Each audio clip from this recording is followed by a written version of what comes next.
Alhamdulillah. Alladzi bi ni'matihi tatimmu shalihat. Segala puji bagi Allah Jalla Jalaluh yang karena nikmatnya kebaikan-kebaikan menjadi sempurna. Wassalatu wassalamu ala khairil bariyah. Sayyidina wa maulana Muhammadin wa ala alihi wa ashabihi ajma'in. Ya Allah, semoga salat dan salam senantiasa Engkau curahkan untuk hamba kekasih-Mu, untuk baginda Nabi kita Muhammad alaihi salatu wassalam, untuk keluarga beliau, untuk istri-istri beliau, untuk putra-putri beliau, dan untuk seluruh sahabat Nabi. Semoga Allah meridhai kita bersama mereka. Amma ba'd. Ahibati fillah, kemarin habis salat Isya, ana dapat informasi bahwa paman ana meninggal dunia. Rahimahullahu rahmatan wasi'ah. Beliau umurnya di bawah abah ana. Abah ana udah 70 dan kemarin sempat sakit dan dikhawatirkan beliau meninggal dunia. Tapi ternyata yang meninggal dunia adiknya yang lebih kecil. Nggak ada yang tahu, jemaah. Dan modal orang hidup itu adalah waktu. Sebagaimana kita tahu modal usaha adalah uang, tapi modal orang hidup adalah waktu. Tak terasa sebagian kita umurnya sudah 60 tahun. Ada yang sudah 50 tahun. Dia punya hari-hari yang telah lalu yang nggak tahu apakah hari-hari itu sudah dipenuhi dengan ibadah. Atau ternyata hari-hari itu hanya catatan dosa dan nista yang dia lakukan. Hari ini tanggal 21 Jumadil Ula 1444 Hijriah. Ya, sudah 1444 tahun yang lalu hijrahnya Rasul sallallahu alaihi wasallam yang merubah wajah dunia ini. Tapi sebagian kita nggak tahu. Yang dia tahu hari ini adalah tanggal 15 Desember 2022. Ada apa dengan hari ini?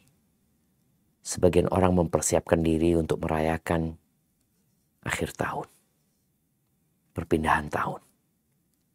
Padahal sejatinya bergantinya hari itu mendekatkan kita kepada ajal kita. Seorang kalau ingin berpesta, ya ingin bersyukur. Bersyukurlah atas sebuah kesuksesan. Bukan dengan berkurangnya umur manusia. Ahibati fillah, di dalam Al-Quranul Karim, Allah seringkali bersumpah dengan waktu. Kita sebagai manusia nggak boleh bersumpah kecuali dengan nama Allah. Kita katakan wallahi, warrahman, warabbil ka'bah. Nggak boleh kita bersumpah dengan makhluk. Tapi Allah sang pencipta, maka bebas bagi dia untuk bersumpah dengan apa saja. Fa'alun lima yurid. Dia berbuat apa yang dia kehendaki. Dan tatkala Allah bersumpah dengan sesuatu, biasanya menunjukkan kepada pentingnya sesuatu tersebut. Coba kita lihat, Allah bersumpah wal fajri, demi fajar. Di mana kita setiap hari memulai hari dengan fajar. Wadduha, Allah bersumpah demi waktu duha. Karena selesai fajar kita masuk ke waktu duha. Kemudian Allah bersumpah wal asri, demi waktu asar atau demi masa. Kemudian Allah bersumpah wal laili idza yaghsha, demi malam. Itulah waktu yang selalu kita lewatin dalam kehidupan ini. Bagaimana kita memanfaatkan waktu ini? Ya, manusia punya tujuan, punya keinginan, dan semuanya biasanya akan berusaha menggapai cita-cita dan keinginan. Ketika kita punya satu tiket untuk naik pesawat dengan waktu yang sudah dijadwalkan, maskapai yang sudah ditentukan, Di mana tidak akan ada lagi penerbangan setelah itu. Itu adalah penerbangan terakhir. Kalau enggak, kita tidak akan pernah naik pesawat selama-lamanya. Kira-kira apa sikap kita? Kita lihat aja ya manusia dengan penerbangan yang mungkin bisa berubah, di-reschedule. Mereka butuh persiapan. Mereka datang ke bandara sebelum waktunya. Mereka check-in. Kadang-kala karena takut terlambat mereka check-in online. Mereka mempersiapkan barang. Dikasih tahu barang yang boleh dibawa hanya 20 kilogram. Cabin hanya 7 kilo. Semua dipersiapkan dengan matang. Di mana manusia pada waktu mempersiapkan diri, dia benar-benar menghargai waktu dia. Nggak boleh terlambat. Rugi kalau dia terlambat. Bagaimana dengan kehidupan dunia ini, coba? Kita lihat banyak orang-orang yang sudah pergi dan tidak pernah kembali. Kawan kita, orang tua kita, kerabat kita, pergi, nggak bisa kembali lagi. Kita yang masih ada di sini, maukah kita mengambil pelajaran dari apa yang telah terjadi? Abdullah bin Umar bin Khattab radhiyallahu anhuma, dia berkata, akhadha Rasulullah sallallahu alaihi wasallam bimankibayya. Suatu hari Rasulullah SAW mengambil pundakku, dipegang tuh pundak. Dua pundaknya dipegang. Apa kata beliau? Kun fid dunya ka'annaka gharib au abiru sabil. Jadilah engkau di dunia ini seperti orang asing, warga negara asing. Yang terkadang kita lihat warga negara asing itu nggak boleh punya aset di sini, nggak boleh punya ini, nggak boleh punya ini. Iya, warga negara asing. Di mana orang ini suatu hari akan meninggalkan tempat itu. Ya dia sabar. Kalau aturannya dia nggak boleh punya rumah atas nama dia, ya mau ngomong apa dia? Karena dia memang warga negara asing. Nggak boleh punya tempat tinggal yang bagus atau apa, dia numpang. Udah gak ada masalah. Di dunia jadilah orang yang seperti itu. Au abiru sabil. Atau engkau menjadi orang yang transit, pengembara, yang sedang melewati sebuah negeri dan dia akan pergi selama-lamanya meninggalkan negeri tersebut. Kalau warga asing masih tinggal. Kalau pengembara atau orang yang transit, dia nggak tinggal. Ya terkadang dia punya waktu hanya 2 kali atau 3 kali 24 jam. 72 jam dia punya waktu. Kemudian dia akan pergi selama-lamanya.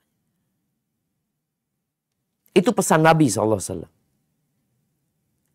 Agar kita benar-benar memanfaatkan waktu yang ada untuk mengabdi kepada Allah Azza wa Jalla. Untuk diisi amal soleh. Kenapa? Nggak lama Anda di sini. Nggak lama. Oleh karena itu Abdullah bin Umar bin Khattab radhiyallahu anhuma, beliau memberikan wasiat, idza amsayta fala tantadhirus sabah. Kalau engkau sedang di sore hari, jangan nunggu pagi.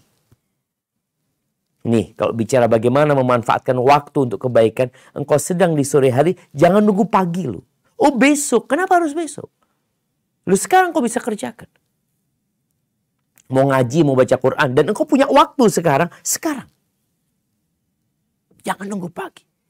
Wa idza asbahta fala tantadhiril masa. Kalau engkau sedang di waktu pagi dan engkau punya kesempatan, punya waktu luang, manfaatkan, jangan nunggu sore. Karena boleh jadi sore hari ada berita duka yang membuatmu tidak bisa mengamalkan kebaikan tersebut.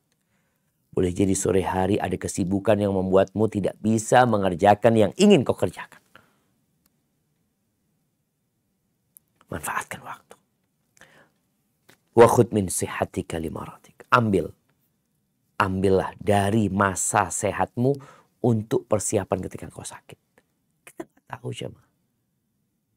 Kita lihat dokter ya, yang begitu pinter, yang punya ilmu tentang bagaimana menjaga kesehatan. Kadang-kadang dia sakit juga.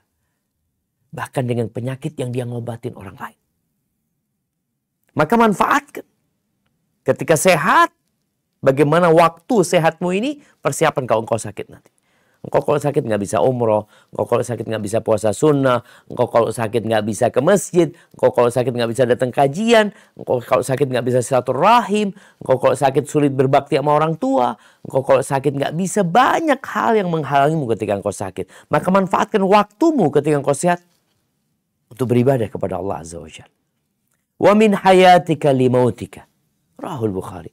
Dan ambil dari masa hidupmu, waktu hidupmu untuk kalau engkau mati. Kenapa? Idza mata ibnu Adam inqata amaluhu. Kalau udah mati, putus amalannya. Illa min thalath. Kecuali 3. Yang pertama apa? Ilmin yuntafa' bih. Ilmu yang diambil manfaat. Au sedekatin jariyah. Sedekah yang pahalanya terus mengalir.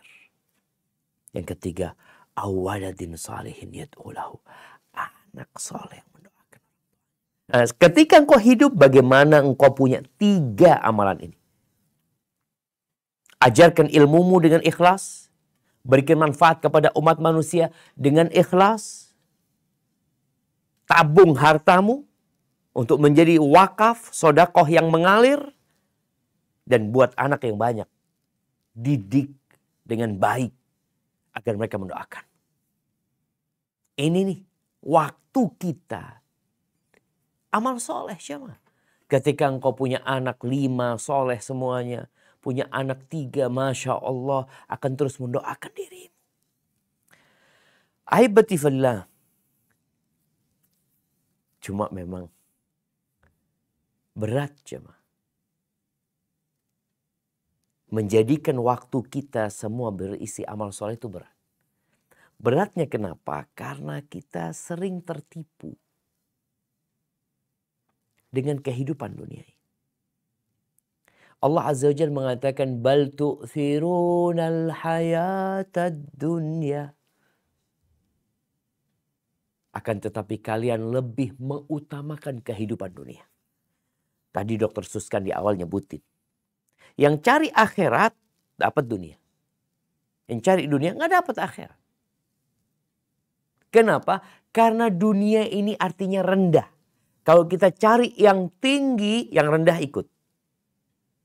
Tapi kalau kita cari yang rendah, yang tinggi nggak bakalan ikut lah.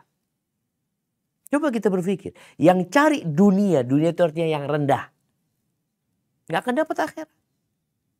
Tapi kalau engkau cari yang tinggi, otomatis yang rendah ini dapat. Allah mengatakan kalian lebih mementingkan kehidupan dunia. Wal akhiratu khairu wa abqa. Akhirat itu lebih baik dan lebih kekal. Jamaah rahimakumullah. Maka agar waktu kita berisi amal soleh, kita harus tahu. Tahu apa? Tahu mana yang hanya main-main. Mana yang hanya senda gurau. Mana yang hanya guyonan. Dengan yang mana yang serius. Kita kan kadang kala jamaah. Kalau dikata ini serius loh. Akhirnya kita sungguh-sungguh. Kalau dikata ini cuma senda gurau, cuma permainan. Ya udahlah, cuma main-main aja. Jadi gak perlu serius. Jangan sampai di saat kita seharusnya serius, kita malah main-main. Atau sebaliknya, di saat main-main kita serius. Ini yang kita lihat banyak manusia. Serius dengan permainan. Serius banget. Semangat. Sungguh-sungguh. Tahu-tahu setelah terakhir tahu, setelah selesai semuanya, ternyata cuma main-main. Iya. Maka jangan serius dengan yang main-main. Itulah kehidupan dunia. Allah berfirman di surat Al-Hadid ayat 20. Apa kata Allah SWT? Coba kita baca ayat ini.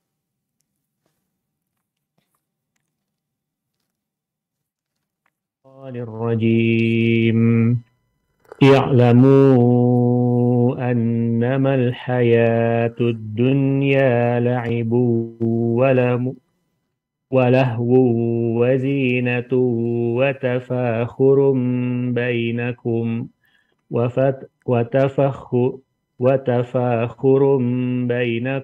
وتكاثر في الأموال والأولاد كمثل غيث أعجب الكفار نباته ثم يهيج فتراه مصفرا ثم يكون حطاما وفي الآخرة عذاب شديد ومغفرة من الله ورضوان وما الحياة الدنيا إلا متاع الغرور.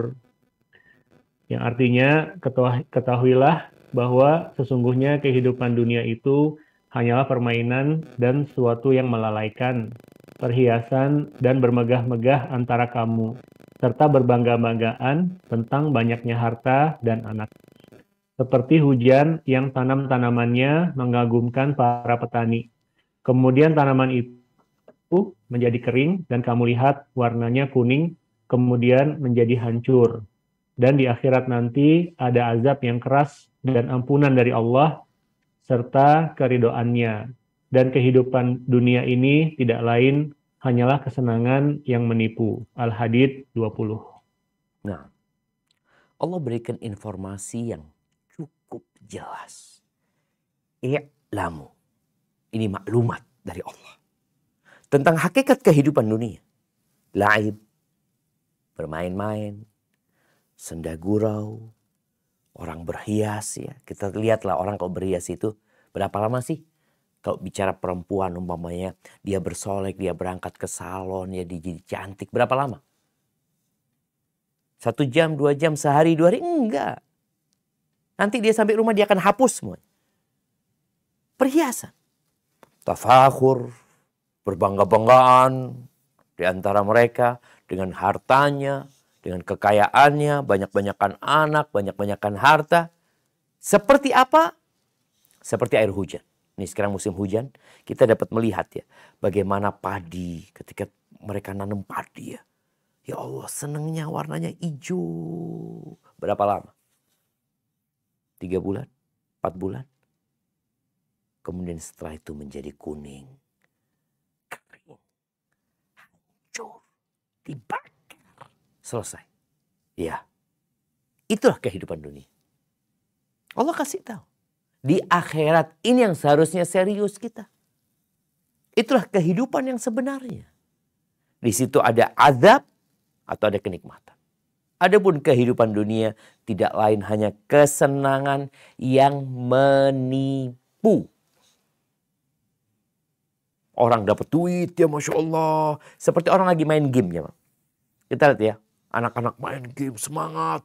Dia dapat duit lagi, dapat duit lagi, dapat duit lagi. Terus dia pindah ke level selanjutnya. Level selanjutnya. Terus capek dia tidur. Selesai. Itu permainan. Tapi terkadang orang ini serius yang seharusnya bermain. Tapi bermain di waktu yang seharusnya dia serius. Kita lihat tuh. Orang yang sudah berhasil mengumpulkan harta. Dengan jumlah yang fantastis. Meraih karir yang tertinggi. Atau menjadi orang nomor pertama. Setelah itu mau kemana? Mau kemana?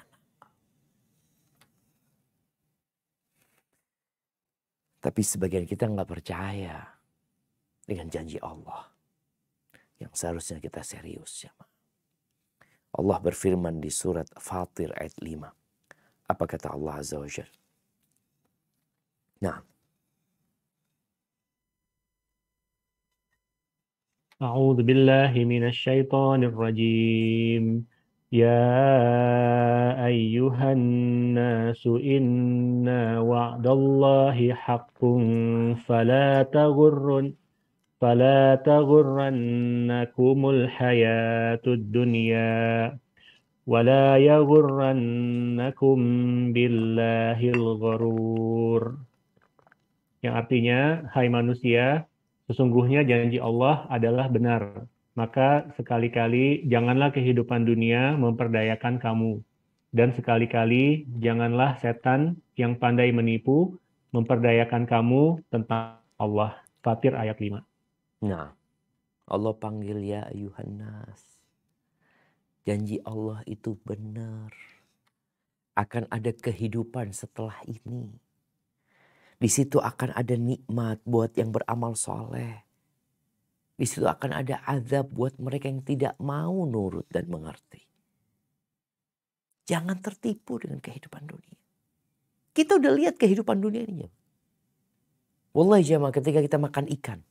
Orang yang makan ikan ya bagaimana dia capek makan ikan, kadang kala kena durinya. Orang mau makan kepiting dia harus capek membuka cangkangnya. Hadhil hayatud dunia. Maka jangan berpikir untuk hidup selama-lamanya di sini. Engkau punya waktu yang terbatas. Yang gak bisa terulang. Seperti tiket pesawat tadi. Gak bisa engkau beli lagi. Ketika udah habis selesai. Hangus sudah. Waktu kita juga seperti itu. Kita lihat ada fulan. Ya Allah, fulan ini umur 30 tahun Ustaz. Masih sehat. Masih gagah. Mati Ustaz. Mungkin dia punya cita-cita. Mau bertobat ketika umur 40 tahun.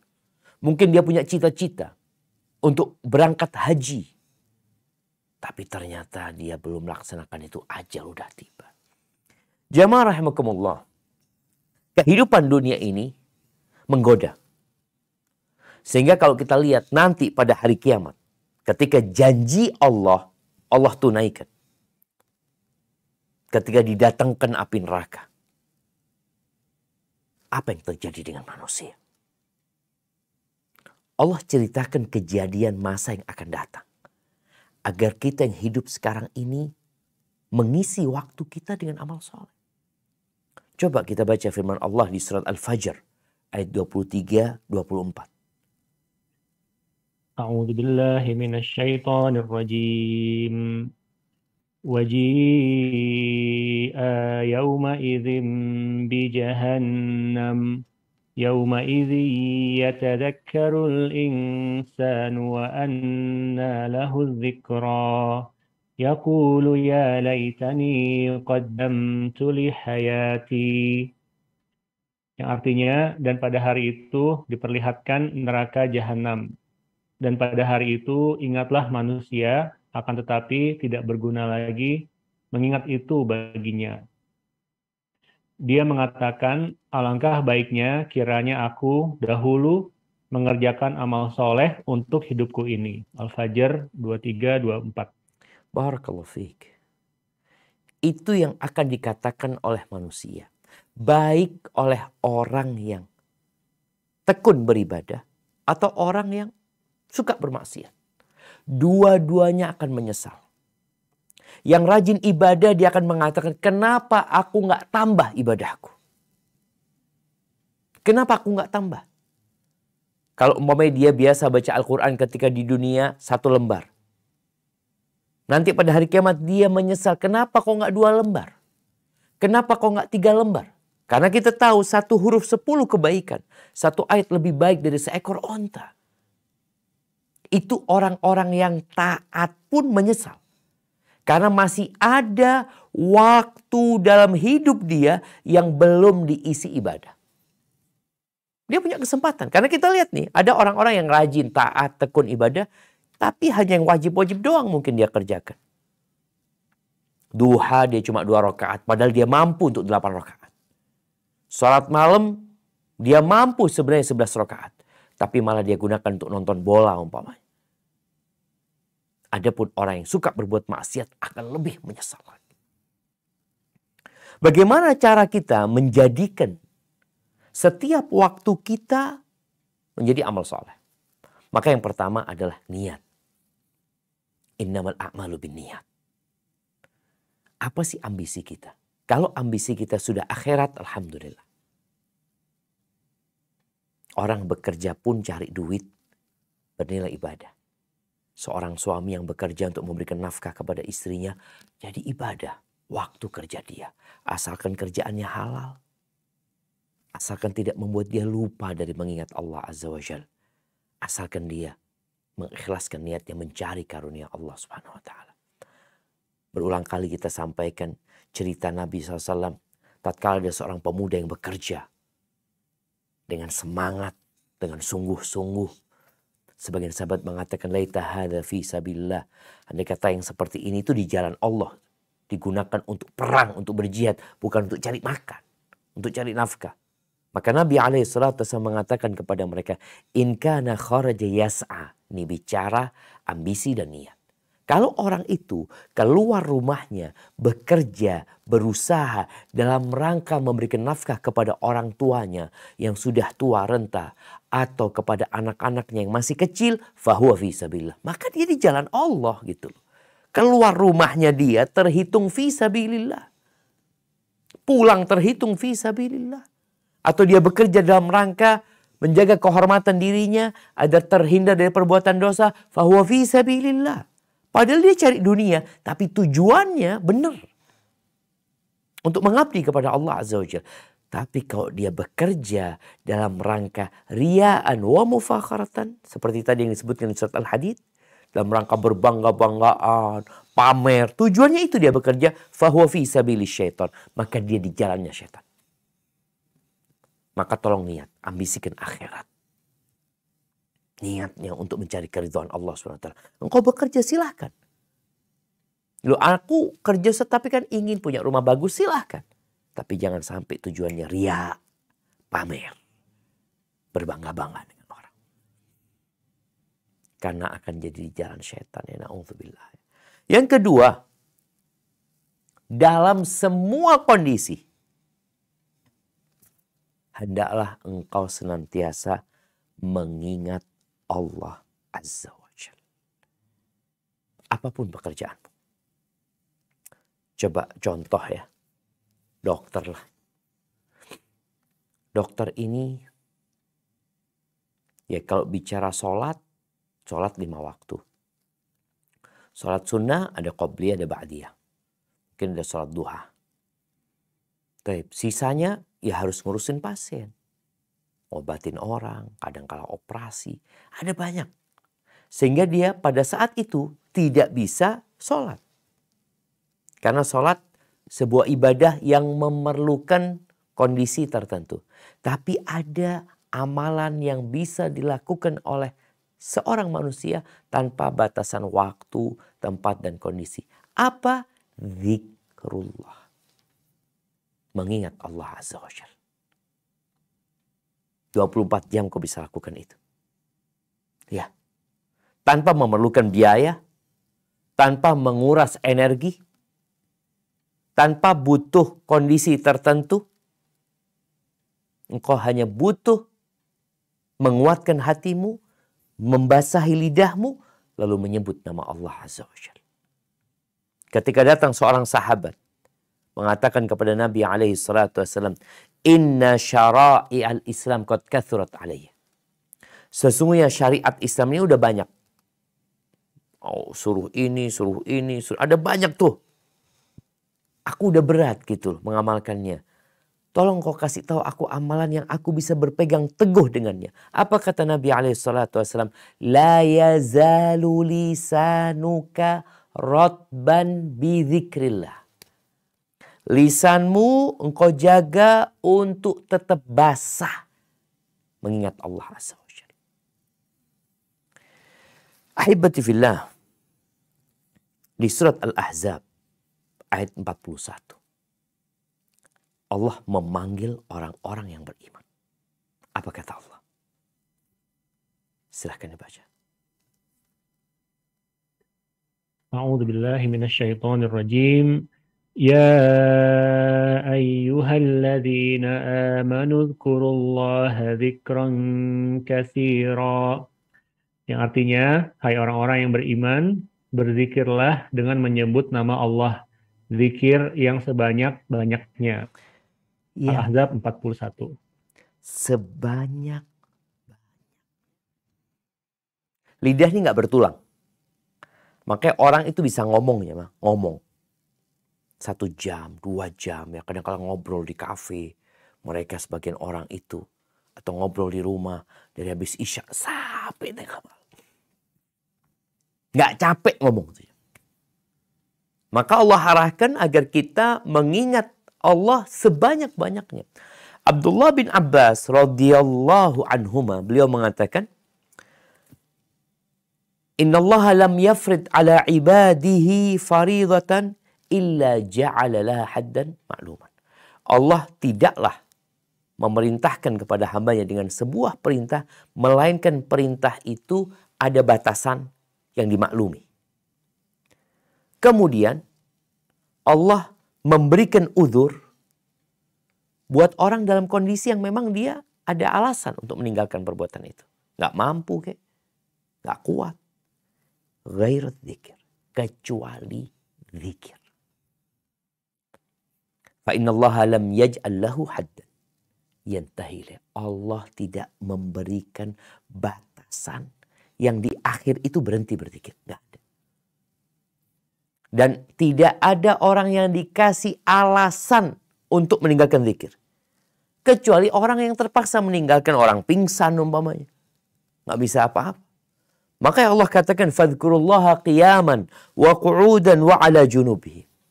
Ingatlah kepada Allah dalam kondisi berdiri, duduk, wa ala junubikum, dalam kondisi rebahan berzikir. Bayangin ya, mau berdiri, mau duduk, mau rebahan, apapun kondisimu, berzikir. Maka Allah perintahkan kita berzikir siang, malam, di lautan, di daratan, dalam perjalanan, nggak perjalanan, dalam kondisi kaya, dalam kondisi miskin, dalam kondisi sehat, dalam kondisi sakit, mau terang-terangan, mau sembunyi, dalam semua kondisi. Allah perintahkan untuk berzikir. Andai kata jemaah, andai kata ada orang yang dikasih dispensasi untuk berhenti berzikir, pasti Allah berikan dispensasi kepada Nabi Zakaria. Jadi Nabi Zakaria ini ketika dikasih kabar gembira mau punya anak yang namanya Yahya, Nabi Zakaria itu minta tanda. Tandanya apa? Aku ini mau dapat anak gitu. Maka dikatakan, Allah tukalliman nas thalathata ayyamin illa ramza. Engkau tidak akan dapat berbicara sama manusia selama 3 hari. Kecuali dengan isyarat. Jadi nggak bisa ngomong. Kecuali dengan isyarat. Lalu apa kata Allah? Wadhkur rabbaka katsiran. Banyaklah kau berzikir mengingat Allah. Bayangkan, padahal nggak bisa ngomong ya. Tapi diperintahkan untuk mengingat Allah yang banyak. Subhanallah. Dan dalam kondisi perang pun, Allah perintahkan dalam kondisi perang yang berkecamuk ya. Idza laqitum fi'atan fathbutu wadhkurullaha katsiran. Kalau kalian berjumpa dengan musuh, tetaplah kalian, tegarlah kalian, dan ingatlah Allah katsiran, yang banyak. Ini yang bisa kita lakukan dalam semua kondisi. Kalau bicara bagaimana waktu kita menjadi amal soleh, engkau naik MRT ya, engkau mau naik pesawat, engkau mau naik kereta, engkau naik bus, naik mobil, naik apa, naik motor di jalan Jakarta yang macet, engkau bisa mengingat Allah. Nggak ada alasan untuk tidak berzikir. Mau dalam kondisi bersuci, dalam kondisi tidak suci. Fadhkurullaha dzikran katsiran. Ahibati fillah. Kita bekerja cari harta. Ada waktu-waktu tertentu kita harus berzikir dengan sesuatu yang sudah Allah tetapkan. Salat Jumat deh. Besok Jumat. Apa kata Allah Azza wa Jalla di surat Jumat ayat 9 dan 10. Nah, silakan dibaca.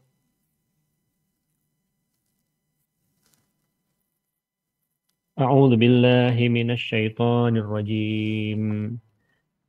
يا أيها الذين آمنوا إذا نودي للصلاة من يوم الجمعة فاسعوا إلى ذكر الله فاسعوا إلى ذكر الله وذروا البيع Dzalikum khairul lakum in kuntum ta'lamun. فإذا قضيت الصلاة فانتشروا في الأرض وابتغوا من فضل الله واذكروا الله كثيرا لعلكم تفلحون. Yang artinya, hai orang-orang yang beriman, apabila diseru untuk menunaikan sholat pada hari Jumat, maka bersegeralah kamu kepada mengingat Allah dan tinggalkanlah jual beli. Yang demikian itu lebih baik bagimu jika kamu mengetahui. Apabila telah ditunaikan sholat, maka bertebaranlah kamu di muka bumi, dan carilah karunia Allah, dan ingatlah Allah banyak-banyak, supaya kamu beruntung. Al-Jumu'ah 9-10. Subhanallah, kita lihat jemaah. Allah memanggil ya ayyuhalladzina amanu, wahai orang-orang beriman. Kalau dikumandangkan panggilan untuk sholat Jumat, bersegeralah. Kemana? Ila zikrillah. Menuju kepada zikrullah, mengingat Allah. Oke, sekarang orang bekerja sibuk, Jumat dengar adzan langsung berangkat ke masjid. Itu lebih baik. Tinggalkan jual beli, tinggalkan perniagaan. Nggak lama jemaah. Nggak tiap hari kita disuruh kayak gitu. Jumat tuh ada ceramah, dengerin, itu lebih baik. Kalau kalian tahu. Baik, selesai Jumat. Apa yang harus kita lakukan? Tetap di masjid sampai asar, sampai maghrib? Lah, kata Allah, fa idza qudiyatis shalah fantashiru fil ard. Silakan bertebaran di muka bumi ini. Ngapain? Wabtaghu min fadlillah. Carilah karunia dari Allah. Setiap orang hendaklah tertanam di benak dia bahwa ketika dia mengais rizki, dia sedang mencari karunia dari Allah. Yang punya bumi ini Allah. Yang ngatur rizki itu Allah. Kita bekerja dimanapun, tetap yang kasih rizki Allah. Jadi keluar dari masjid, wabtaghu min fadlillah. Carilah karunia dari Allah. Sehingga yang ada di benak kita, Allah. Engkau dapat rizki sebanyak apapun itu dari Allah. Terus, wadhkurullaha katsiran. Ingatlah kepada Allah yang banyak. Ini yang bisa dilakukan. Kalau bicara memenuhi waktu kita dengan amal soleh, keluar dari masjid, mengingat Allah Azza wa Jalla, di tempat kerja kita, naik kendaraan ingat Allah, masuk rumah ingat Allah, masuk kamar mandi ingat Allah, makan ingat Allah, selesai makan ingat Allah, dalam semua kondisi mengingat Allah yang baik. Sehingga seorang muslim ketika dia bekerja dan ingat sama Allah, gak perlu itu CCTV. Gak perlu ada pengawasan.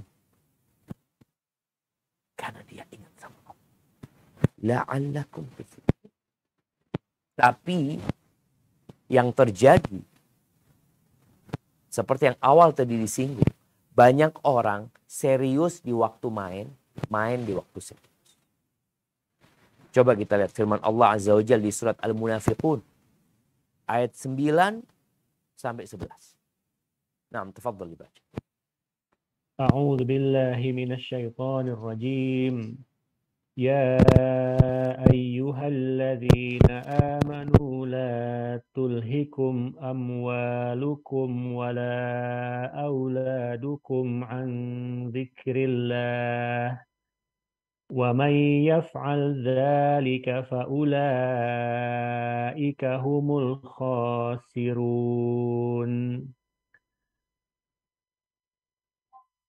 وَأَنْفِقُوا مِمَّا رَزَقْنَاكُمْ مِنْ قَبْلِ أَنْ يَأْتِيَ أَحَدَكُمُ الْمَوْتُ فَيَقُولَ رَبِّي لَوْلَا أَخَّرْتَنِي إِلَى أَجَلٍ قَرِيبٍ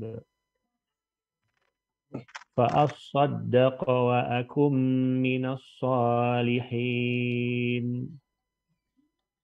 وَلَن يُؤَخِّرَ اللَّهُ نَفْسًا إِذَا جَاءَ أَجَلُهَا وَاللَّهُ خَبِيرٌ بِمَا تَعْمَلُونَ.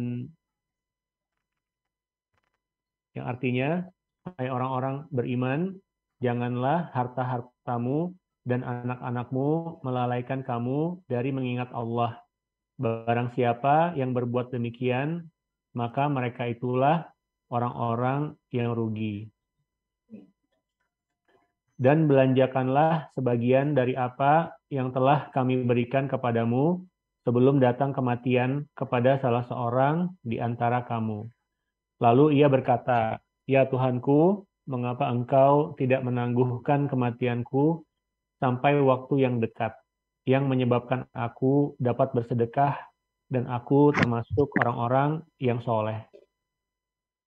Dan Allah sekali-kali tidak akan menangguhkan kematian seseorang apabila datang waktu kematiannya. Dan Allah Maha mengetahui apa yang kamu kerjakan. Al-Munafikun 9-11.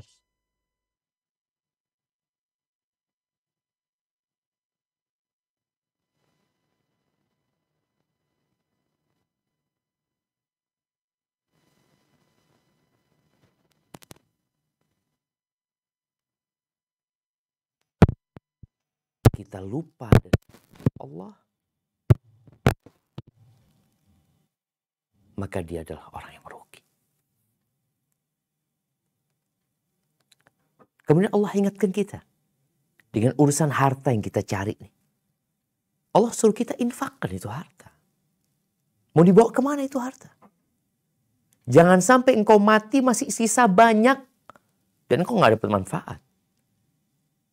Wa anfiqu mimma razaqnakum. Sebelum datang kematian kepada salah seorang di antara kalian, terus apa yang dia inginkan? Dia kepingin waktunya ditambah. Karena ternyata waktu dia nggak dipenuhin dengan ibadah. Dia ingin ditambah waktunya. Terus kepingin apa dia? Kepingin sedekah. Karena sayang dengan harta yang dia kumpulkan. Dengan keringat yang dia kucurkan. Dengan kelelahan selama ini. Bertahun-tahun dia bekerja. Dari sejak lulus kuliah. Sampai umur 30, 40, 50, 60 tahun dia kumpulkan tuh harta. Kemudian dia mau tinggalkan semuanya. Dia nggak ingin. Tapi yang jadi masalah waktu dia sudah habis. Habis waktu dia. Dia minta ditambah. Nggak bisa. Kita nih yang masih punya waktu. Manfaatkan waktu kita. Isi dengan ketaatan. Sebagian salafus soleh itu kalau dikatakan kepada dia engkau mati nanti malam. Dia nggak bisa nambah amalannya. Karena semua amalnya udah disetting, diisi dengan amal soleh. Waktu dia udah amal soleh. Dia nggak bisa nambah amalan. Sedangkan kita mungkin kalau dikatakan besok engkau meninggal dunia, maka akan banyak hal yang kita tinggalkan.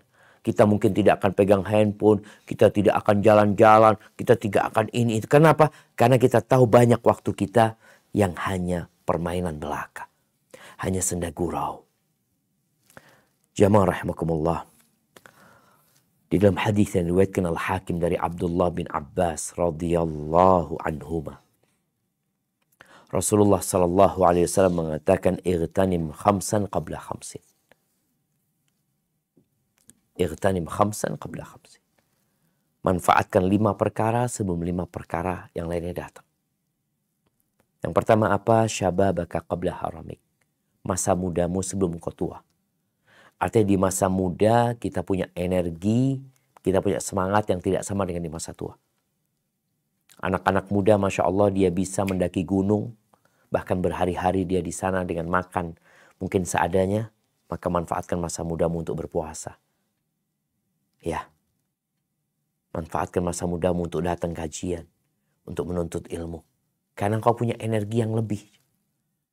Manfaatkan masa mudamu untuk berangkat umroh, berangkat haji, untuk berjihad jalan Allah Azza wa Jalla. Wasihataka qabla saqamik. Sehatmu sebelum kau sakit. Ya kita nggak tahu jemaah. Kata dokter tuh kalau sudah umur 40 tahun, Makannya sudah mulai berpikir, tidak lagi mengikuti perutnya. Tapi dia mulai mengatur mana yang manfaat, mana yang tidak manfaat. Maka ketika engkau sedang sehat, manfaatkan waktumu. Wa ghinaka qabla faqrik. Ghinak. Masa kayamu. Engkau lagi punya nih sebelum kau miskin. Wallah kita nggak tahu. Sekarang yang punya duit, manfaatkan tuh hartamu dalam ketaatan kepada Allah. Bisa bantu orang, bisa menolong orang lain ya. Wa faraghaka qabla syughlik. Masa luangmu sebelum kau sibuk. Allah Azza wa Jalla mengatakan, فَإِذَا فَرَغْتَ فَانْصَبْ. Kalau engkau sedang kosong, udah menyelesaikan sesuatu, isi dengan hal-hal yang bermanfaat. Bukan akhirnya nganggur. Nggak ada cerita nganggur dalam Islam. Gimana engkau nggak ada anak nganggur sekarang? Loh, nggak ada cerita nganggur. Manfaatkan waktumu untuk amal soleh. Umar bin Khattab radhiyallahu ta'ala anhu. Atau juga Abdullah bin Mas'ud mengatakan, Inni la akra an arasyab sabahlalan. Aku tuh nggak suka ngelihat pemuda yang nganggur. La fi amalid dunya wala fi amalil akhirah. Tidak dia sibuk dengan pekerjaan dunia dan juga nggak sibuk dengan pekerjaan akhirat. Nggak ada. Artinya kalau bekerja yang menghasilkan dunia, dapat duit kayak. Dia ini enggak. Lah ada manfaat duniawi wala ada manfaat akhirat. Faragh. Masa luangmu sebelum engkau sibuk. Jadi ketika kita punya waktu kosong, waktu istirahat, off nih, lagi liburan, manfaatkan. Dan Nabi SAW mengatakan, ni'matani maghbunun fihima kathirun minan nas. Ada dua nikmat yang banyak manusia terpedaya. Artinya dia tidak bisa memanfaatkannya dengan baik. Dua nikmat nih. Apa dua nikmat itu? Yang pertama as-sihha, yang kedua al-faragh. Masa sehat. Dan yang kedua, waktu kosong, waktu luang. Biasanya orang kalau punya waktu luang, digunakan untuk nonton, untuk main-main. Padahal kalau engkau gunakan untuk baca Quran, mungkin sudah 1 juz engkau baca. Engkau gunakan untuk silaturahim, udah berapa banyak pahala yang kau dapatkan. Engkau gunakan untuk membantu orang lain, Masya Allah. Faraghaka qabla syughlik. Waktu kosongmu sebelum engkau sibuk. Tapi kebanyakan kita kalau sedang kosong santai. Santai lah. Tahu-tahu akhirnya datang kesibukan. Dia tidak bisa memanfaatkan waktu kosong itu. Wa hayataka qabla mautik. Dan hayatmu sebelum engkau mati. Setiap matahari terbenam jamaah. Itu menunjukkan waktu kita semakin sedikit. Setiap berganti tahun, orang sibuk dengan kalender Masehi, kita lupa dengan kalender Hijriah. Engkau itu bertambah dekat kepada kematian. Maka hendaklah kita suka bermuhasabah. Setiap orang melihat catatan dia. Biasanya akhir tahun nih, sibuk-sibuknya orang. Mau tutup buku, ini, itu semua dikejar target ya. Engkau juga akan tutup buku. Hanya saja tutup buku kita bisa datang tiap saat. Bisa datang malam ini. Bisa datang esok hari. Gak kenal umur. Gak kenal waktu. Gak kenal tempat. Gak kenal jabatan. Gak kenal status. Enggak. Dia datang. Maka bagaimana kita senantiasa bermuhasabah. Melihat catatan kita. Udah benar belum? Waktu kita isilah dengan ketaatan kepada Allah Azza wa Jalla. Dan yang paling mudah adalah berzikir mengingat Allah Subhanahu wa Ta'ala. Baca subhanallah, walhamdulillah, wa la ilaha illallah, Allahu Akbar. Wa la hawla wa la quwata illa billah. Atau engkau istighfar, astaghfirullah wa atubu ilaih. Astaghfirullah wa atubu ilaih. Atau engkau baca Rabbi gfirli wa liwalidayya warhamhuma kama rabbayani saghira. Atau engkau baca subhanallah wa bihamdihi subhanallahil azim. Atau engkau baca hasbunallah wa ni'mal wakil. Doanya Nabi Yunus. Engkau baca la ilaha illa anta subhanaka inni kuntu minadh dhalimin. Apa saja yang bisa engkau baca. Pulang kerja, macet Jakarta, manfaatkan. Waktu macet itu waktu luang. Engkau nggak ngapa-ngapain. Apa? Ya udah berzikir. Paling tidak kita mengingat Allah di waktu-waktu yang memang sudah ditetapkan. Ya umpamanya zikir petang, zikir pagi ya, naik kendaraan, masuk rumah umpamanya. Dengan cara seperti itu kita akan dijaga. Zikir ini akan menjaga kita dari tipuan setan. Dan kita juga akan mendapatkan ketenangan dan kedamaian. Ala bidzikrillah tatmainnul qulub. Orang-orang yang lupa sama Allah, Allah akan membuat orang itu lupa sama diri dia sendiri. Allah mengatakan wala takunu kalladzina nasullah fa ansahum anfusahum. Janganlah kalian menjadi orang-orang yang melupakan Allah, enggak mengingat Allah orang ini. Hukumannya apa buat orang itu? Allah bikin orang itu lupa dengan diri dia sendiri. Makanya terkadang kita lihat ada orang bekerja bukan buat dirinya jemaah. Dia sudah lupa dengan manfaat dirinya. Entah dia bekerja buat siapa. Terus dia numpuk harta siang malam, capek lelah, lupa dengan diri dia sendiri. Jangan sampai. Ini hukuman yang paling menakutkan di mana orang lupa sama dirinya. Kenapa dia hidup? Untuk apa dia hidup? Terkadang dia lebih buruk daripada binatang. Barakallahu fiik. Itu mungkin yang dapat kita kaji pada kesempatan kali ini. Kurang lebihnya mohon maaf. Ana kembalikan ke Dr. Rian. Jazakumullah khair.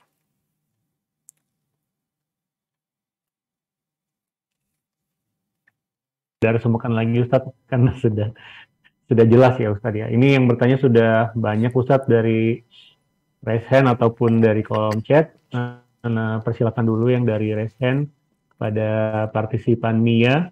Silahkan bertanya langsung kepada Ustadz. Assalamualaikum warahmatullahi wabarakatuh Ustadz. Hayakillah Ustadz. Waalaikumsalam warahmatullahi wabarakatuh. Ahlan wa sahlan. Wa hayakillah. Nah, Ustadz, afwan.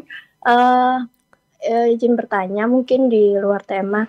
Ini Ustadz kan qadarullah kan Ana baru diajak suami pindah ke rumah mertua dan qadarullah baru tahu kalau mereka itu ternyata seorang dukun Ustadz. Innalillahi wa inna ilaihi raji'un.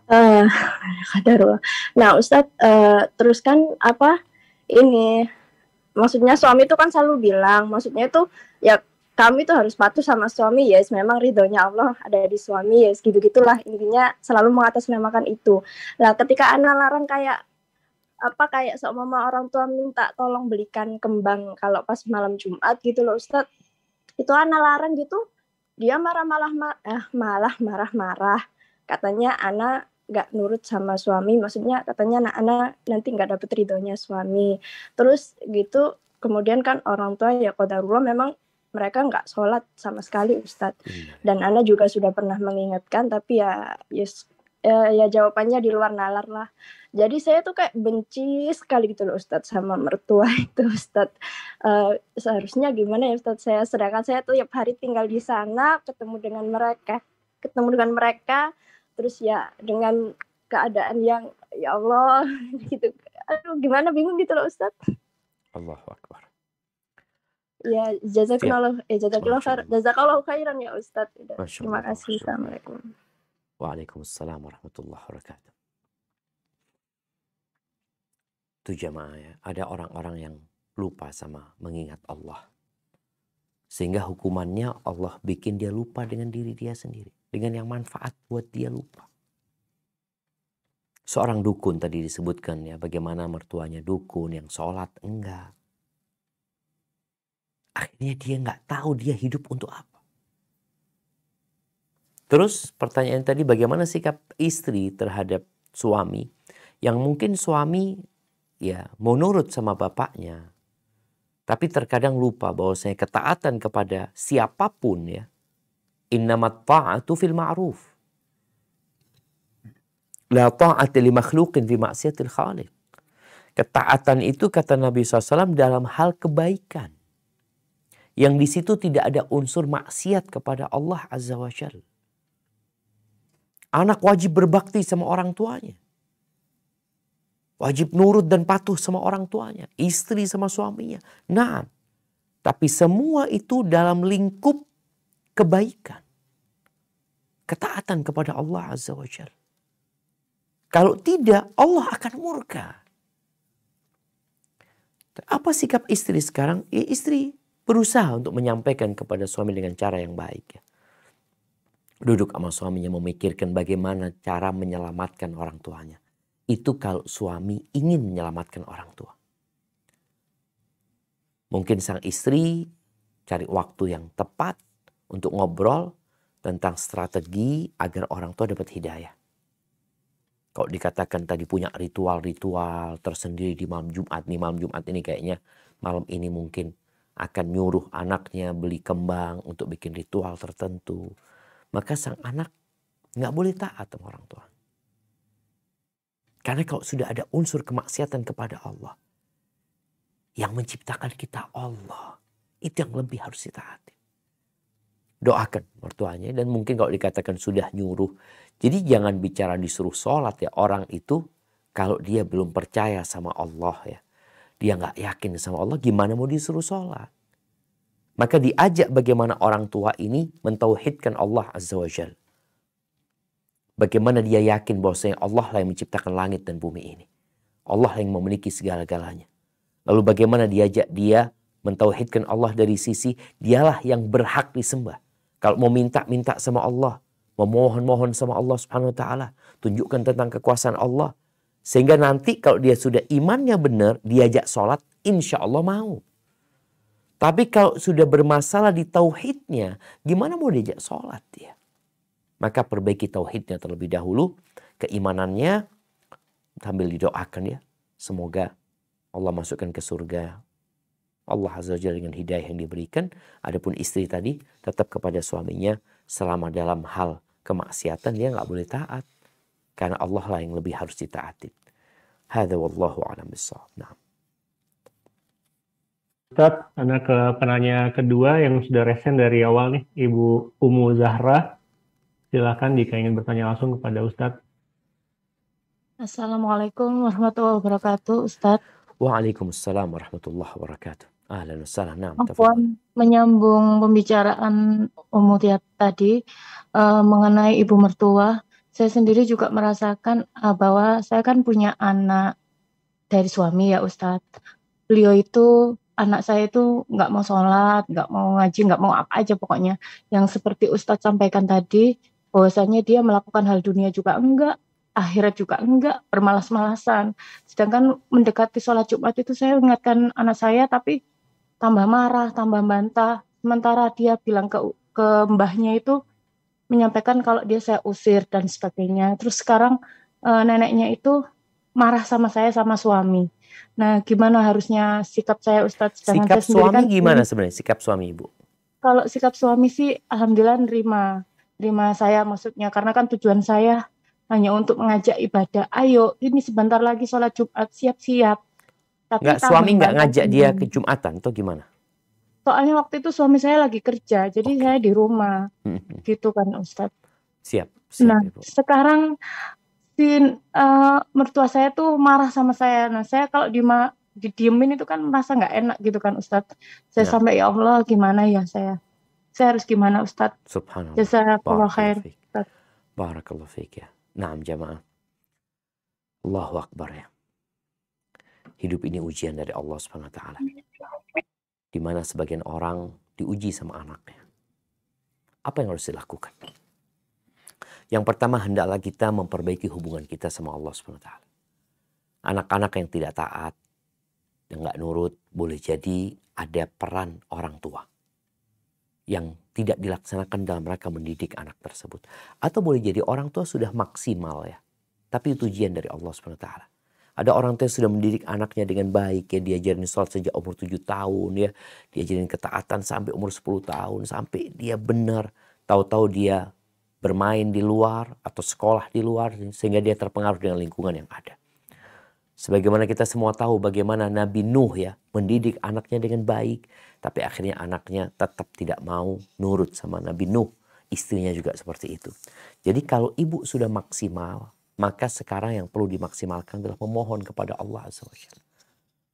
Bagaimana Salah seorang dari salafus soleh, dia berdoa mengatakan, ya Allah, aku sudah mendidik anakku, ya Allah, aku sudah nggak tahu caranya bagaimana, ya Allah, aku minta Engkau yang mendidik dia, ya Allah. Jadi benar-benar memohon kepada Allah SWT. Yang kedua, kalau bicara tadi ada salah faham sama mertua, ya. Kadangkala yang namanya nenek itu cinta banget sama cucunya. Sehingga kalau cucunya dimarahin, diapain, dia juga ikut marah, dia ikut sakit hati. Maka mungkin kau perlu minta maaf sama mertua. Minta maaf kalau memang caramu salah, engkau minta petunjuk dari mertua.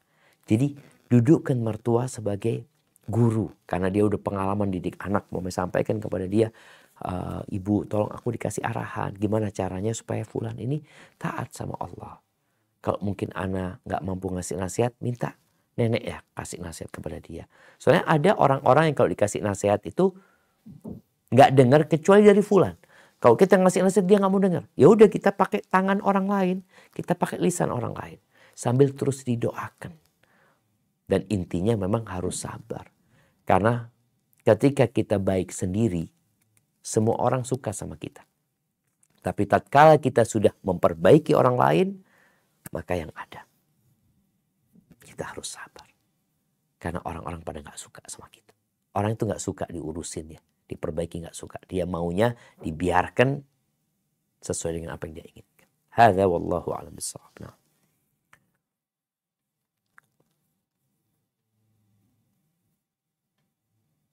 Sebelum kita ke chat, Bu Putri Widya, Anda persilahkan.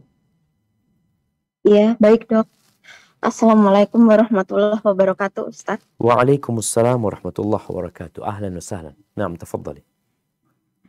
Begini Ustaz, saya kan sebagai wanita pekerja ya Ustaz ya. Saya juga belum lama, sebenarnya baru hampir 2 tahun pindah ke, dulu kan saya masih di metro, itu hitungannya kabupaten. Nah sekarang saya sudah pindah ke kota, ke daerah Bandar Lampung kota.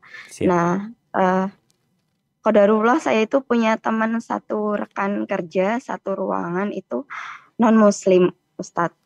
Siap. Nah, selama ini hampir 2 tahun, itu sering sekali telepon-teleponan, tapi saya pribadi tahu itu teleponannya tidak dengan suaminya sendiri.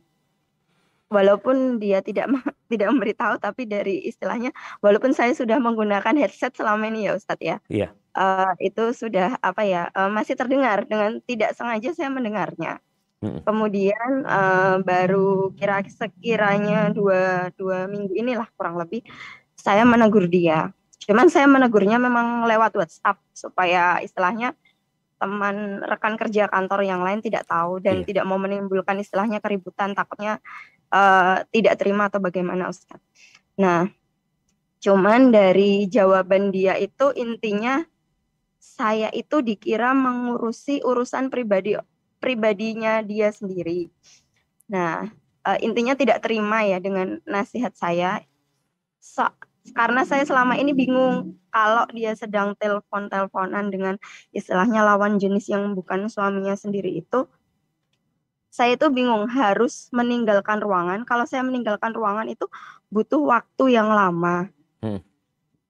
Kalau sekiranya saya kembali, sekiranya 10 menit, kadang ke toilet, terus melipir dulu ke ruangan lain, itu masih telepon-teleponan dan kayak tidak ada rasa pedulinya sama sekali gitu dengan saya gitu. Nah, sudah saya tegur, tapi intinya teman itu tidak mau terima gitu. Nah, bagaimana ya Ustaz, istilahnya saya harus bagaimana gitu, karena serba bingung sih Ustaz, karena yang saya nasihatin pun bukan istilahnya akidahnya tidak sama gitu Ustaz.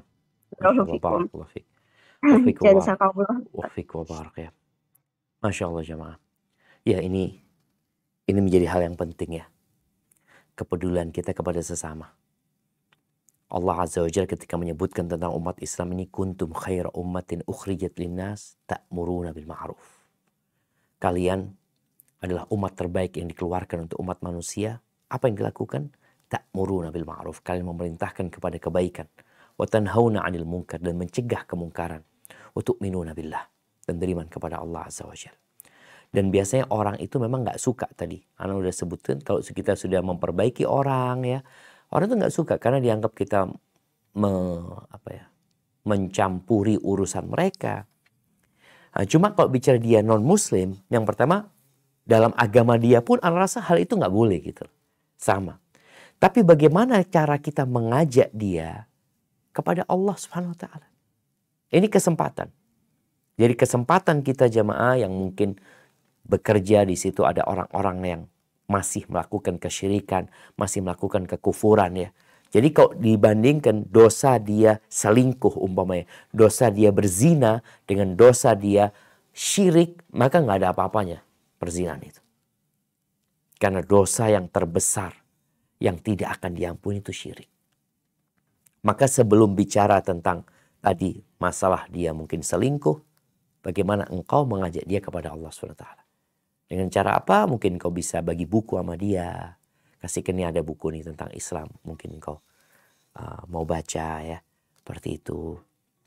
Jadi lebih kepada mengajak dia kepada Islam dulu. Tapi bukan berarti kemungkaran yang terjadi dibiarkan. Enggak. Tetap itu sebuah kemungkaran. Tapi ada kemungkaran yang lebih dahsyat yang dilakukan sama mereka. Ini mungkin banyak dilupakan sama kita jemaah. Kita bicara, kita hidup toleransi kan. Nah, di antara bentuk toleransi kita bagaimana kita menyelamatkan orang-orang itu dari bencana.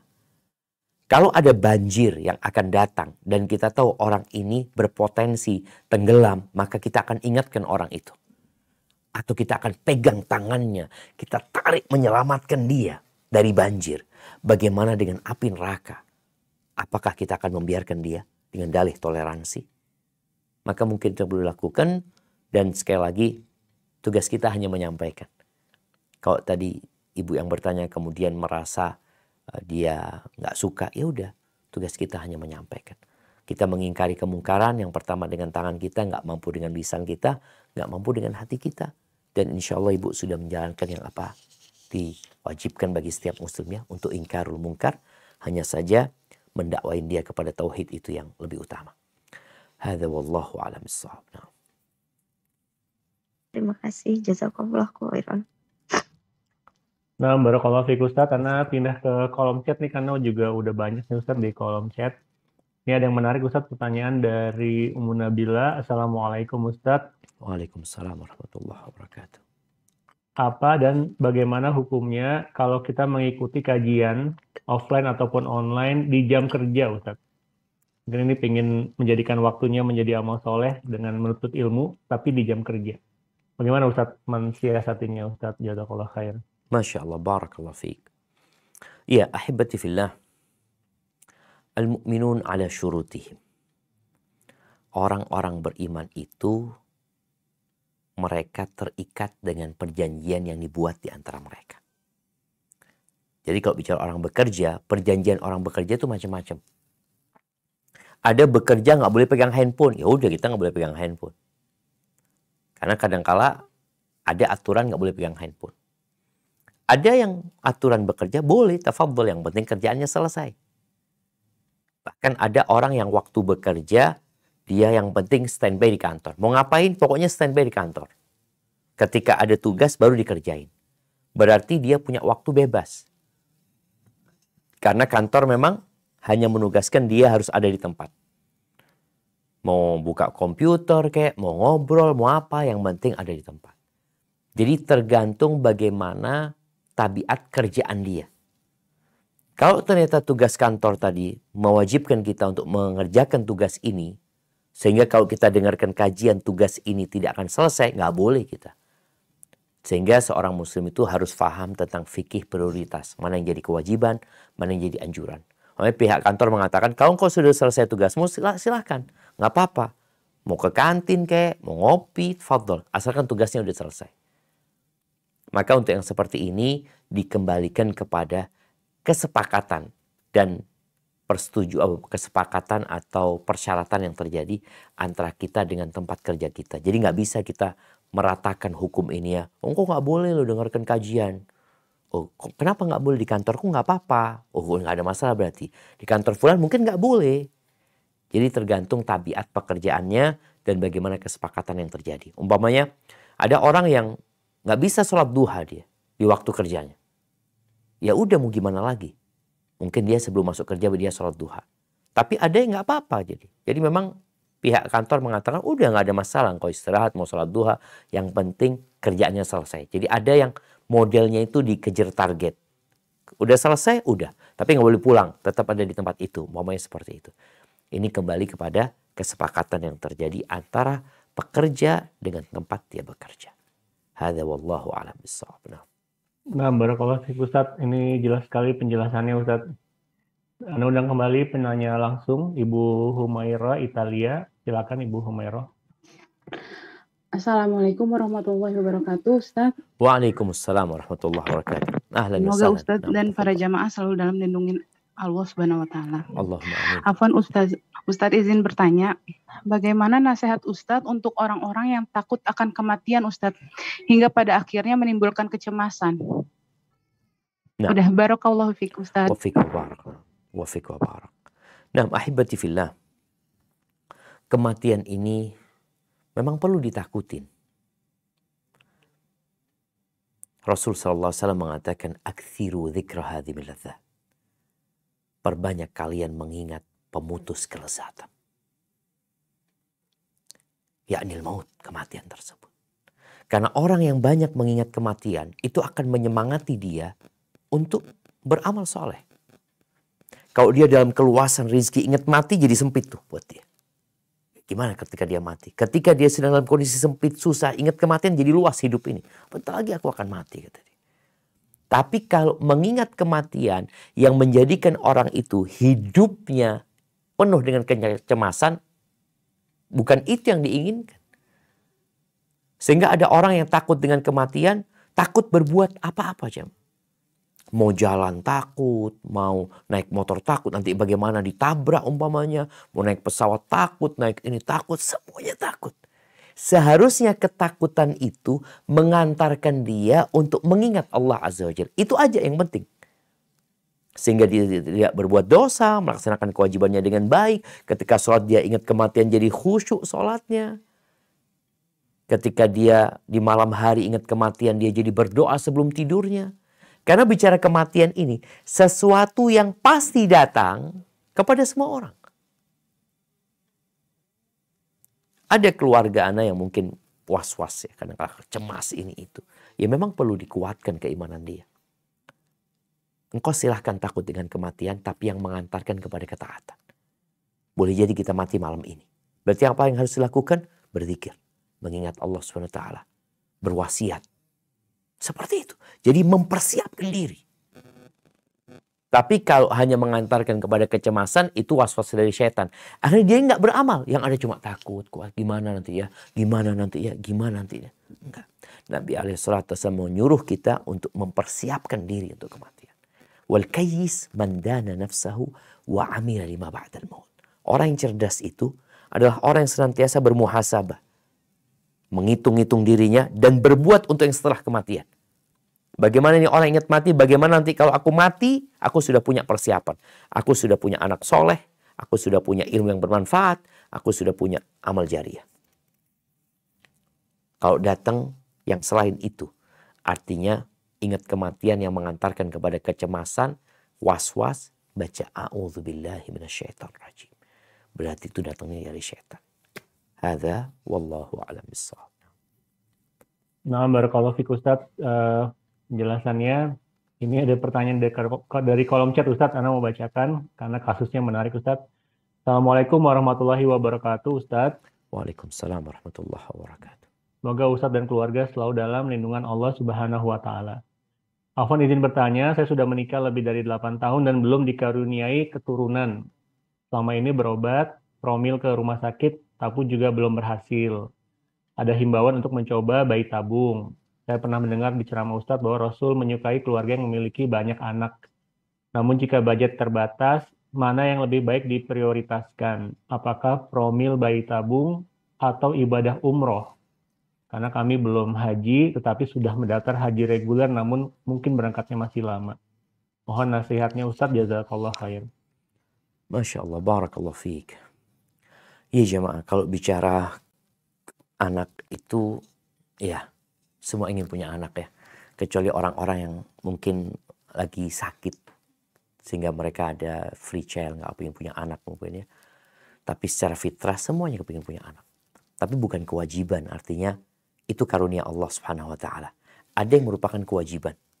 Kalau tadi dikatakan ibadah haji kewajiban, ibadah umrah merupakan kewajiban juga. Sedangkan milik anak ini keinginan. Keinginan dan mudah-mudahan jadi kebaikan. Mana yang harus diutamakan? Anda rasa engkau berangkat umrah. Karena berangkat umrah pun menjadi salah satu usaha engkau untuk punya anak. Bukankah sebenarnya yang memberikan anak itu Allah Subhanahu wa Ta'ala?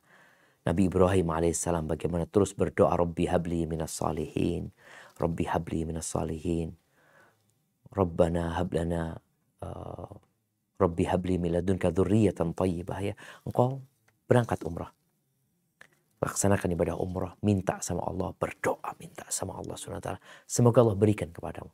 Dan nanti kalau engkau pulang, engkau punya kelebihan rezeki, engkau mau usaha punya anak, silahkan. Jadi ada yang merupakan kewajiban, laksanakan kewajiban itu. Ada yang merupakan keinginan, keinginan itu boleh ditunda.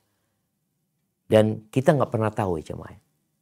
Punya anak itu baik buat kita apa tidak. Tapi kita minta sama Allah SWT anak-anak yang soleh.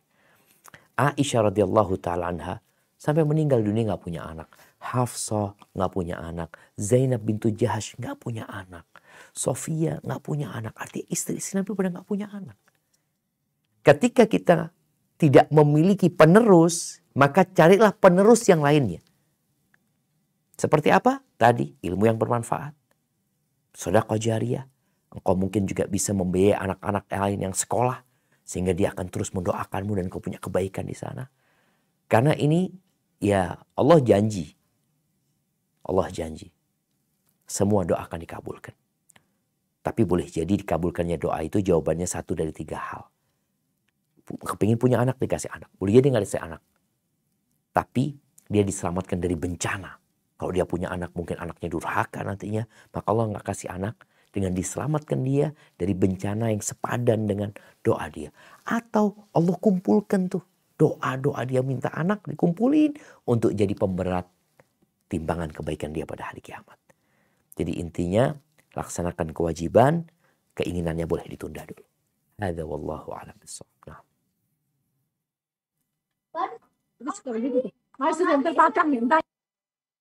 Nah, barakallahu fiik Ustadz, penjelasannya masih lanjut ya Ustadz ya? Kayaknya 2 pertanyaan lagi mungkin dok. Berapa lagi Ustadz? 2 pertanyaan lagi. 2 lagi. Nah Ustadz, ini dari chat saja Ustadz, Anda baca. Ustadz, Afwan izin bertanya Pak Ustadz, katanya, jadi ada pendapat ya Ustadz ya, katanya ibadah zikir, sholat, puasa, haji, umroh, itu pahala hanya untuk diri sendiri. Itu amalan yang kurang maksimal.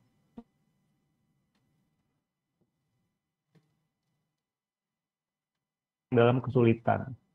Mohon penjelasannya Pak Ustadz atas pendapat seperti ini. Syukran Ustadz. Masya Allah, barakallahu fikum. Naam, ahibati fillah.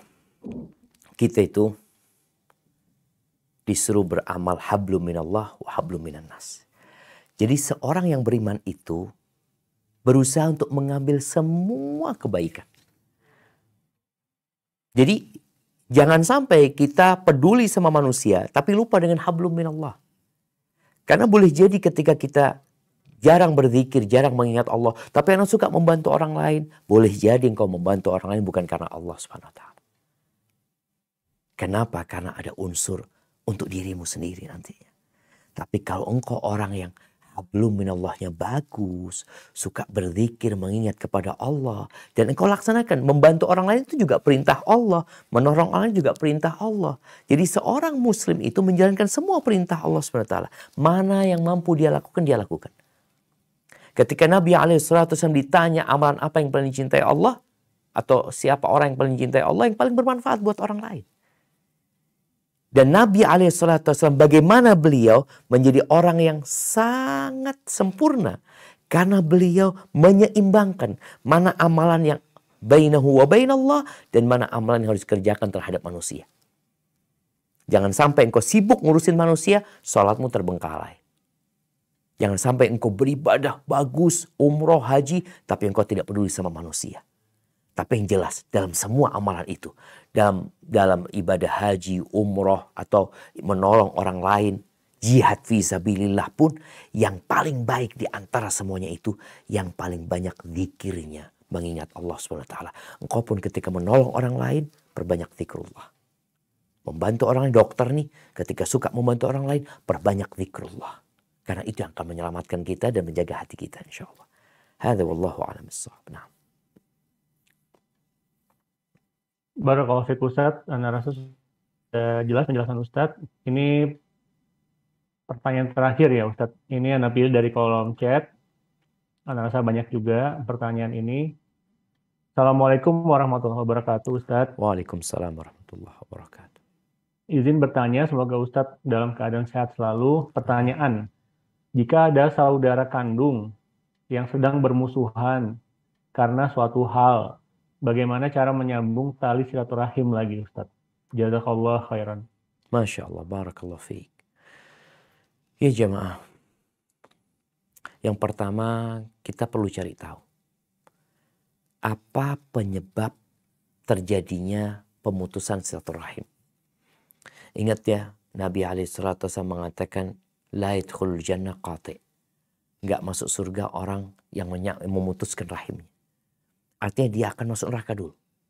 Walaupun dia punya banyak amal soleh, tapi diancam masuk neraka. Terkadang sebagian kita tuh Masya Allah baik sama orang lain, ya, suka membantu orang lain, bahkan ibadahnya baik. Tapi ternyata dia memutuskan rahimnya. Apalagi kalau bicara sudah saudara kandungnya. Allah, ini satu hal yang berat. Kalau kita menjadi penyebabnya, maka kita harus memperbaiki diri kita, mohon maaf sama dia. Kalau mungkin dia sebagai penyebabnya, maka kita perlu memaafkan dia. Kita perlu datang kepada dia. Di antara kebohongan yang diperbolehkan adalah dusta dalam rangka memperbaiki dua orang yang bertikai. Contohnya kita datang kepada atau kita kirim orang ya untuk memperbaiki. Umumnya ana ada kurang baik sama saudara ana. Kalau ana langsung ke sana mungkin nggak diterima. Ana mungkin kirim orang. Coba kirimkan salam ana kepada fulan ya. Ana tuh rindu sama fulan. Cuma ana takut kalau ke sana ya mungkin nggak diterima. Jadi perlu ada usaha. Selain doa, kirim orang tadi, kita berusaha kasih hadiah sama dia. Berbuat baik sama orang-orang yang dicintai dia. Karena biasanya kalau sudah benci jamaah, ada usaha untuk membuat semua anggota keluarga benci sama fulan. Ini kalau kakak beradik, mamanya bertikai ya, anaknya akan dibuat seperti itu, istrinya juga seperti itu. Jangan sampai jamaah. Karena ini termasuk perbuatan yang disukai oleh setan. Maka apa yang harus engkau lakukan? Bagaimana engkau berusaha untuk berbuat baik sama dia. Atau kirim orang untuk memperbaiki hubungan itu. Berdoa mohon sama Allah SWT. Dan gak perlu diungkit. Katakan, oh ini sebabnya engkau minta maaf. Engkau minta maaf. Kalau masalahnya harta, kadang-kala warisan ini salah satu yang menyebabkan terputusnya silaturahim ya. Sampai ana baca, ada seorang syekh ngangkat sebuah foto ya dia. Ada seorang perempuan ikut menguburkan jenazah, bingung. Kenapa ada perempuan? Ternyata dia adiknya yang meninggal dunia. Kan seharusnya menguburkan laki-laki, perempuan gak ikut. Perempuan itu ikut ziarah, tapi tidak ikut menguburkan jenazah. Tapi dia ikut. Ternyata perempuan ini kepingin lihat kakaknya yang dikuburkan. Kemudian setelah dikuburkan dia doa, ya Allah, sebagaimana kakakku ini menghalangiku dari warisanku selama 30 tahun, haramkan dia dari kasih sayangmu, ya Allah. Sampai seperti itu. Maka hati-hati yang urusan warisan ini, tolong jangan sampai harta yang dikumpulkan orang tua ternyata menjadi penyebab terputusnya silaturahim. Barakallahu fiik, itu yang dapat Anda sampaikan. Kurang lebihnya mohon maaf. Yang benar dari Allah, yang salah dari diri Anda pribadi. Perbanyak zikir ya, dimanapun berada, kapanpun berada. Itu adalah amalan yang bisa kita penuhi waktu kita dan tidak memberatkan kita. Jazakumullah khair. Anda kembalikan ke Dr. Rian. Wa barakallahu fiikum.